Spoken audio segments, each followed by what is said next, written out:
እግዚአብሔር እንደ ትናንትናው ይገኛል። ስንመለስ አናጣው። ጴጥሮስን አላውቅህም ብሎት ሲመለስ እሱ ግን ስሙን እንደውም ጴጥሮስ አንተ የሕያው የእግዚአብሔር ልጅ ክርስቶስ ነህ አለው።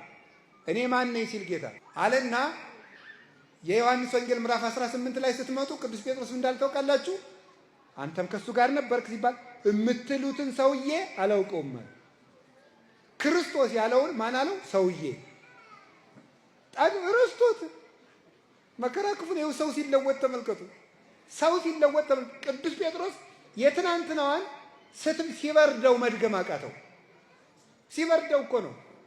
ጌታሳ የትንሣኤ ዕለት መጣና ምን ብሎት ነበረ? ጌታ አንተ አለት ነህ ብሎት ነበረ። ጴጥሮስ ትወደኛለህ አለው። በትናንትናው ስሙ እንደ ትናንትናው ወዳጅ እግዚአብሔር ነው። ትናንት በጠራበት ስሙ ክዶትም ቢሆን በዚያው ስሙ ነው የጠራው። እሱ ያለና የሚኖር ነው። ወዳጅነቱም አይለወጥ። እንደሱ ያለ ወዳጅ የት ይገኛል? እንደ እግዚአብሔር ያለና የሚኖር እግዚአብሔር ነው። ሁሉ ያልፋል። ሁሉን ስናጣ መጨረሻ ላይ የሚቀረን እግዚአብሔር ነው።